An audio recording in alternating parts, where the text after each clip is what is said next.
Olá, seja bem-vindo e bem-vinda à Luterana Floripa. Que a graça e a paz de Jesus estejam contigo nesse momento em que nos reunimos em culto, conectados com Deus, o Pai, o Criador, aquele que nos formou, aquele que tudo formou. Conectados com o Filho Jesus Cristo, nosso Salvador, e com o Espírito Santo, o Consolador, aquele que em nós habita e que nos dirige e quer falar aos nossos corações por meio da sua palavra nesse dia. Esteja atento para ouvir a sua voz. Eu te convido para um momento de oração. Silencie, feche os seus olhos. Se possível, coloque diante de Deus o seu coração. Confesse a Ele os seus pecados, as suas lutas. Reconheça-se como necessitado, dependente do seu amor, da sua graça, da sua misericórdia. Seja acolhido por esse Deus que te conhece, que sabe pelo que você está passando e que quer cuidar de ti. Senhor, nós te louvamos e te agradecemos pela tua real presença em nossas vidas. Te agradecemos porque nesse novo dia o Senhor nos recebe, o Senhor nos acolhe, o Senhor está disposto a nos abraçar, a nos consolar, a nos mostrar a tua vontade, a nos trazer a tua palavra. Que o teu Santo Espírito nos conduza por esse tempo de culto e que possamos ouvir a tua voz, recebermos de ti aquilo que precisamos nesse dia. Não só o que queremos ouvir, mas o que de fato estamos necessitados nesse dia, Senhor. Assim fala com cada um de nós, em nome de Jesus. Amém. Convido você a acompanhar comigo a leitura de Lucas, no capítulo 15, os versículos 19 a 24, um trecho da parábola do filho pródigo que talvez você já tenha ouvido. Diz assim: "Não sou mais digno de ser chamado teu filho. Trata-me como um dos teus empregados."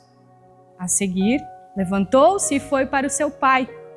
Estando ainda longe, seu pai o viu e, cheio de compaixão, correu para o seu filho e o abraçou e o beijou. O filho lhe disse: "Pai, pequei contra o céu e contra ti. Não sou mais digno de ser chamado teu filho."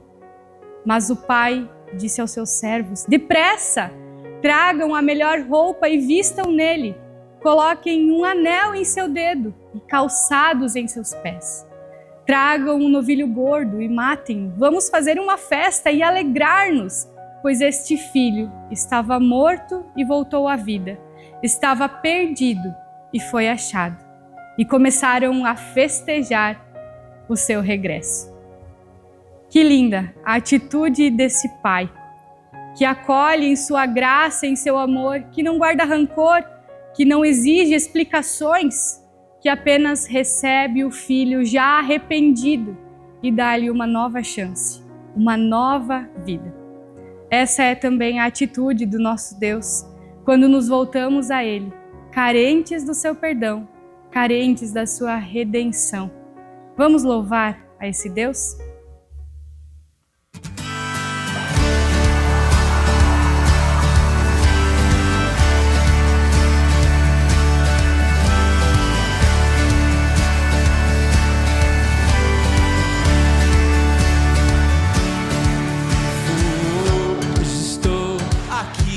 Pois ele decidiu me amar, e então eu posso lhe. E aí? Sobre.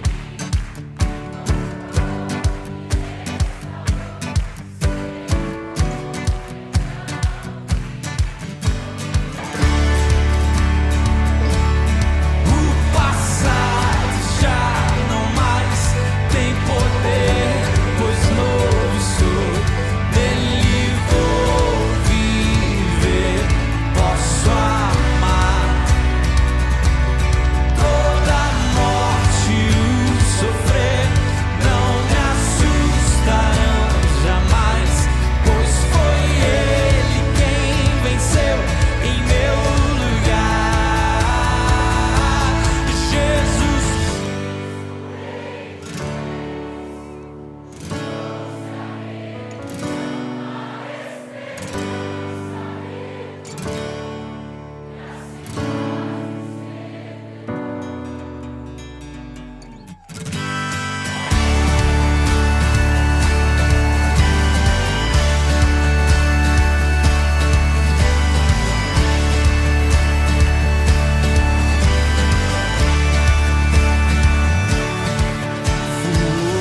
Hoje estou aqui, pois Ele decidiu me amar.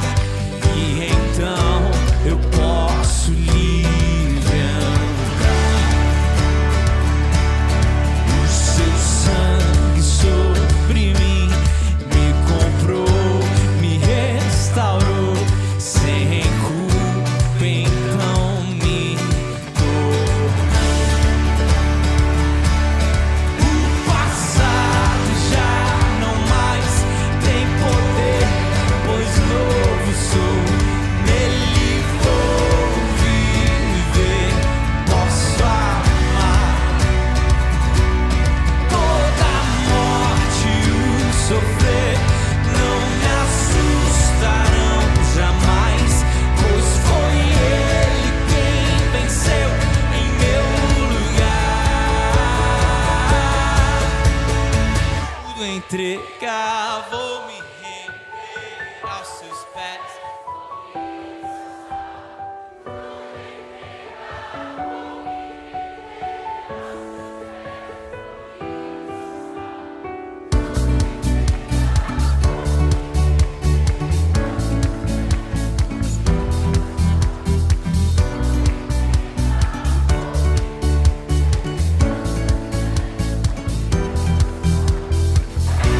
Pegar, vou me render aos seus pés, vou me lançar.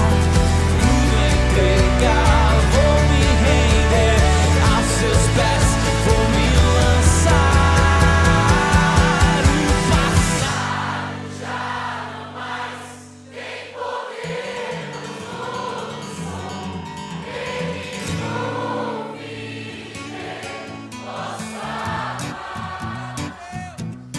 toda morte e o sofrer não me assustarão jamais, pois foi Ele quem venceu em meu lugar.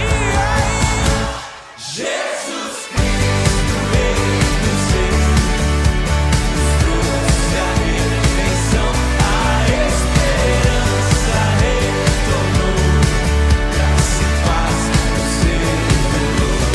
Jesus Cristo, Rei dos Reis, trouxe a redenção, a esperança retornou, graça e paz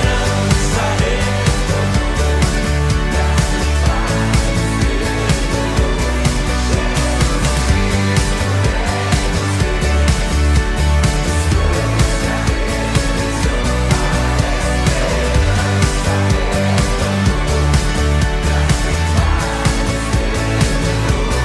Jesus Cristo, Rei dos Reis, nos trouxe a redenção, a esperança retornou, graça e paz nos revelou. A sociedade nos ensina a meritocracia. E a religião muitas vezes reforça isso, dizendo que precisamos fazer para merecer. Fazer para merecer, inclusive, a bênção de Deus. Muitas vezes nós temos o pensamento equivocado de que devemos agradar a Deus fazendo coisas para Ele. De que se andarmos na linha, seremos mais abençoados. Isso é mentira. A pressão por sucesso, perfeição e a constante busca por ser bom o suficiente em todas as áreas da vida é o que tem gerado em nós a ansiedade. E não precisa ser assim. Martim Lutero, o precursor da Reforma Protestante, cujo movimento deu origem ao que nós chamamos hoje de Igreja Luterana, viveu a realidade da aflição, da angústia trazida por essa mentalidade meritocrática. Criado em um período da história onde Deus era visto unicamente como um juiz severo, punitivo, Lutero cresceu aflito, buscando a paz com Deus por meio da devoção, por meio das boas obras e até por meio do autoflagelo. Mas por mais que ele buscasse incessantemente, não encontrava paz. A crise existencial de Lutero era como o ser humano, pecador, pode ser justo diante de um Deus que é santo. Lutero decidiu até se tornar monge na expectativa de que algo mudasse. E mesmo com muito esforço, a sua aflição permanecia. Até então se deparar com o versículo da carta de Paulo aos Romanos, no capítulo 1, verso 17, que diz: "O justo viverá pela fé." Lutero encontrou a graça de um Deus amoroso e não mais um juiz como lhe havia sido ensinado.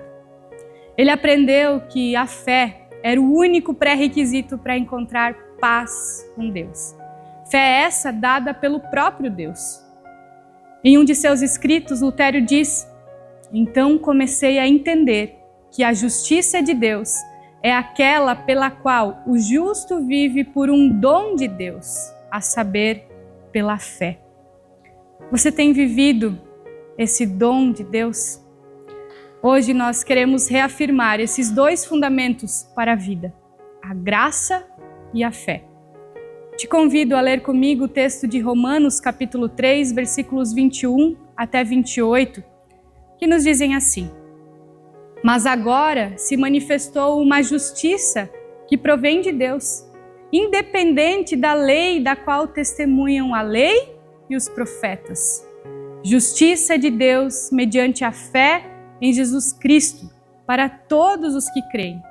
Não há distinção, pois todos pecaram e estão destituídos da glória de Deus, sendo justificados gratuitamente por sua graça, por meio da redenção que há em Cristo Jesus. Deus o ofereceu como sacrifício para a propiciação mediante a fé, pelo seu sangue, demonstrando a sua justiça.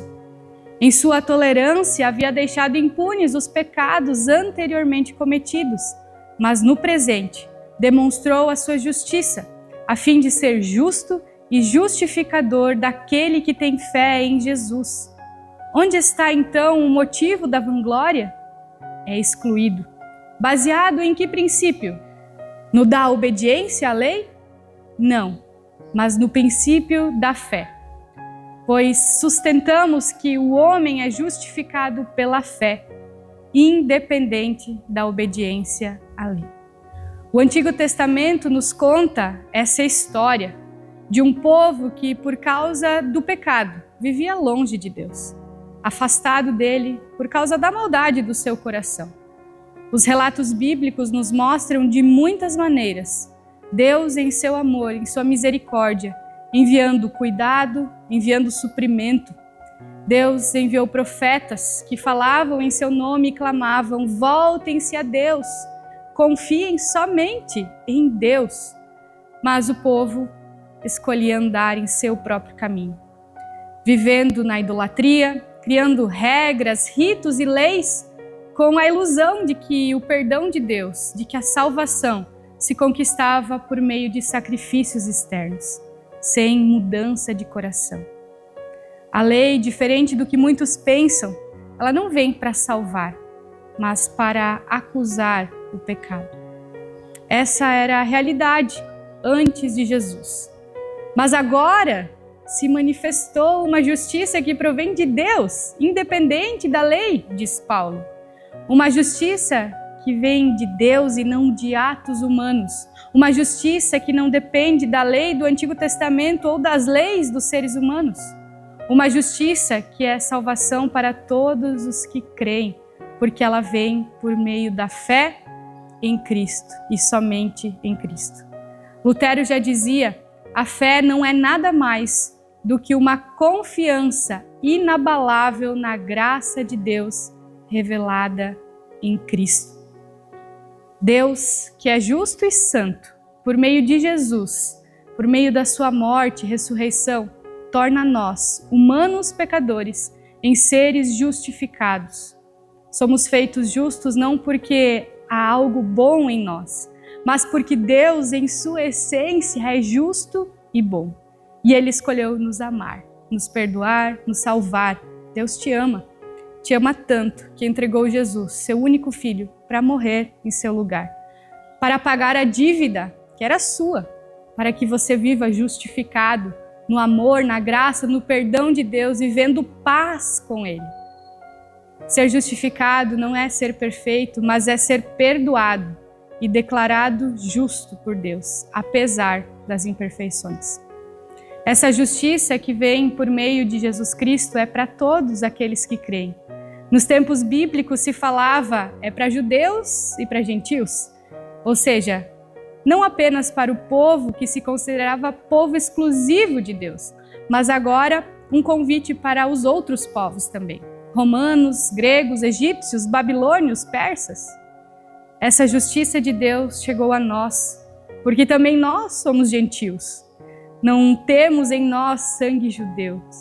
Somos alemães, italianos, japoneses. Viemos de tantas culturas e povos, mas o Evangelho nos alcançou e fomos feitos povo de Deus. E não ficamos com o Evangelho restrito apenas aqui para nós, porque todos pecaram e estão destituídos da glória de Deus. Toda a humanidade precisa da graça do Senhor. Luteranos, católicos, batistas, assembleianos, presbiterianos, desigrejados, ateus, judeus, muçulmanos, espíritas, pastores, líderes, governantes, médicos, professores, empreendedores. E a gente podia seguir nessa lista. A graça de Jesus, ela rompe qualquer barreira e chama a crer, a entregar-se a Jesus Cristo, o único Senhor e Salvador. Onde está, então, o motivo da vanglória? É excluído, diz Paulo, porque não é por nossa própria força, é pela fé em Cristo. Em Efésios capítulo 2, versículos 8 e 9, Paulo diz: pois vocês são salvos pela graça, por meio da fé, e isso não vem de vocês, é dom de Deus, não por obras, para que ninguém se glorie. Nós temos uma habilidade muito grande de inverter a ordem dos fatores. Não tem aquela frase que diz: a ordem dos fatores não altera o produto? Bem, falando em graça, em fé, a ordem dos fatores altera sim o produto. Se colocarmos o nosso esforço próprio antes do sacrifício de Jesus feito por nós na cruz, seremos cristãos pautados na lei, baseados em fazer para merecer. Viver no legalismo é reduzir a fé a uma lista de regras e obras, em vez de um relacionamento de confiança e gratidão. Se colocarmos o sacrifício de Jesus feito por nós na cruz antes do nosso esforço, verdadeiramente seremos cristãos que vivem na graça e repartem a graça, porque compreendemos que o fazer vem como resposta ao que Jesus já fez. O mérito não é nosso, é de Cristo. As boas obras fluem da salvação e não para a salvação. Lutero disse: as boas obras não fazem o homem bom, mas o homem bom faz boas obras. A bondade do Senhor em nós nos faz transbordar bondade na vida das outras pessoas. Assim, a fé não é uma obra, mas sim a mão vazia que se estende para receber o presente da graça. Glória a Deus se você tem recebido de mãos abertas essa graça, lembrando constantemente que o que Jesus fez na cruz precede o seu fazer. Lembrando constantemente que o que Jesus fez por ti é um convite a um relacionamento de amor e gratidão, que nos transforma de dentro para fora, que molda o caráter, que faz amadurecer, que faz viver em novidade de vida, não mais escravos da lei, mas livres em Cristo. Se você se reconhece como carente dessa graça, eu te convido a lembrar da parábola do filho pródigo que lemos, aquele trecho lá no início do culto. Além desse filho, a história nos conta que aquele pai tinha um filho mais velho, um filho obediente, um filho responsável, que jamais em sua vida havia lançado fora tudo aquilo que lhe era confiado. E esse filho ficou enciumado ao ver o irmão que tudo havia desperdiçado, voltando para casa, recebendo festas, roupas, joias do seu pai. Essa história encerra nos ensinando que ambos os filhos precisavam da graça do pai. Eles estavam perdidos, um por tentar viver à sua maneira, seguindo o seu caminho, desprezando o pai, o outro por querer conquistar a graça por esforço próprio, por merecimento. Ambos precisavam descobrir que o amor do pai não se baseia em merecimento, mas em relacionamento. A minha oração é para que você tenha um encontro com essa graça, que pela fé em Jesus você desfrute da paz com o Senhor. Vamos orar? Obrigado, Senhor, pela tua palavra. Obrigado porque o Senhor nos lembra de que o Senhor é o único caminho para vivermos em paz com Deus. Obrigado pelo sacrifício de Jesus na cruz, que nos dá nova vida. E assim, ó Pai, nós nos colocamos, crendo em Ti, de mãos abertas, para receber essa graça que o Senhor nos dá, que não depende do que fazemos, única e exclusivamente depende do que Jesus já fez na cruz. Por isso nós te louvamos e te agradecemos em nome de Jesus. Amém. Você é convidado a contribuir com a nossa comunidade, orando, se envolvendo, servindo e também ofertando financeiramente. Se esse for o seu desejo, oferte por meio da chave Pix que está aparecendo aqui na tela. Se você quer receber mais informações sobre a comunidade, funcionamento, grupos, ministérios, faça contato pelo WhatsApp, que também está aqui na tela. Aproveito para informar que nos próximos dias, o informativo da comunidade via WhatsApp estará pausado para melhorias, mas o atendimento segue normalmente, então você pode fazer contato também pelo WhatsApp que você será respondido. Quero orar para que Deus abençoe a sua vida e que você possa viver em graça, transbordando a graça de Cristo por onde você for.